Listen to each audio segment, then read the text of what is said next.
मैं निधि story box में कहानियाँ सुनाती हूँ। रौनक के अटकते हुए गले ने जैसे पूरी ताकत लगा दी हो ये बताने के लिए कि उसने किसी को बेवजह गाली नहीं दी। मैं भी सब कुछ समझ जाती थी जैसे ही वो कुछ कहना चाहता था। मैं उसे रोकना नहीं चाहती थी। उसकी गले की नसें फूल जाती, पूरी ताकत से बोलता, मैम मैंने गाली दी क्योंकि वो सब मुझे तोतला तोतला बोलते हैं। कितना दर्द था उसके हर टूटे हुए शब्दों में। मैं भी उसके इस दर्द से करहाती हुई उन बच्चों को समझाने लगती, पर ये तो रोज़ का ही ड्रामा बन गया था। मुझे मेरी क्लास में सब कुछ परफेक्ट चाहिए था। बचपन से ना जाने कौन सी मक्खी ने काटा था शायद, जिसके कारण हर काम में 100% परफेक्शन चाहती थी, कुछ भी अधूरा ना रहे। इसी जिद्दोजहद में सबको 100% करने में एनर्जी वेस्ट हुई या फिर मैंने सब में एनर्जी ट्रांसफ़र की, मालूम नहीं, क्योंकि कभी कोई रिवॉर्ड ही नहीं मिला जो पता लगे। हाँ, ये ज़रूर रहा कि मैं बहुत खुशी महसूस करने लगी थी, बच्चों को कभी निराश नहीं होने देती थी। इसी के चलते जब एक दिन पीटीएम हुई तो रौनक के पापा ने कहा कि मैम ये घर पे बहुत उदास रहता है, कुछ बात नहीं करता। तब मैंने रौनक के तोतलेपन के और उसका व्यवहार उस पर उनसे चर्चा की और उन्हें कई सुझाव दे डाले जो रौनक आज भी करता है। उसने बताया मुझे जब वो माँ वाली गाली दे रहा था, वह मानस की बात कर रहा था जो कि बस देखने में ही भूला था।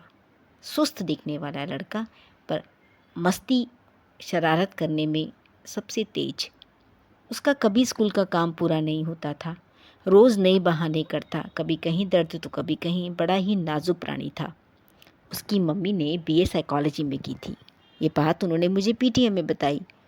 जब हमने मानस के केयरलेस बिहेवियर के बारे में बात की तो पता लगा कि जो मानस का प्यार है और उसकी मम्मी का अटेंशन पूरा समय उसके छोटे भाई ने ले लिया है, जिसके कारण मानस का मन परेशान था। वो समझ नहीं पा रहा था कि कैसे इस सिचुएशन को हैंडल करे।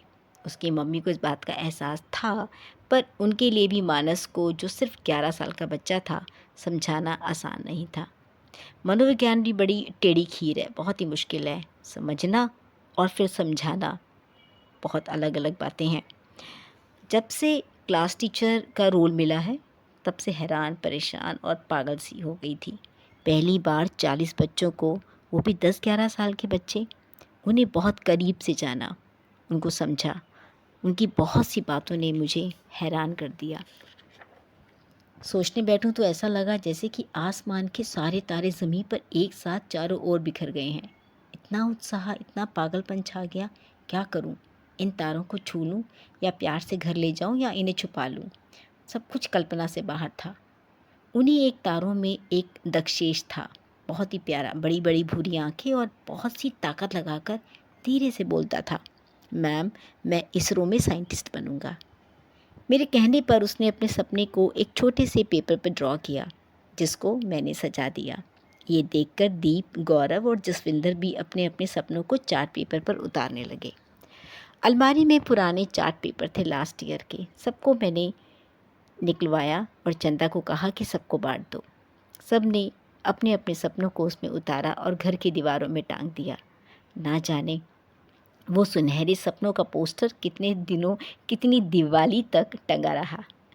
चंदा को मैंने कभी क्लास मॉनिटर नहीं बनाया, पर वो मेरा राइट हैंड थी। ये देखकर मैं हैरान हो जाती, वो 10 साल की बच्ची है या कोई 100 साल की कोई परिपक्व औरत। इतनी समझ थी उसमें कि बस बोलने भर की देर थी कि झट से बात समझकर उसे बहुत ही अच्छे तरीके से पूरा कर लेती थी। क्लास की अलमारी में उसका ही हक था, हर कॉपियों को, हर सब्जेक्ट्स की कॉपियों को बड़ा सहेज कर रखना, छुट्टी होने पर मेरा टिफ़िन देना बिल्कुल भी नहीं भूलना।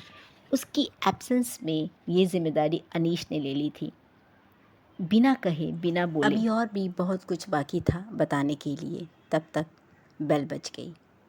आगे की कहानी आपको फिर कभी सुनाऊंगी।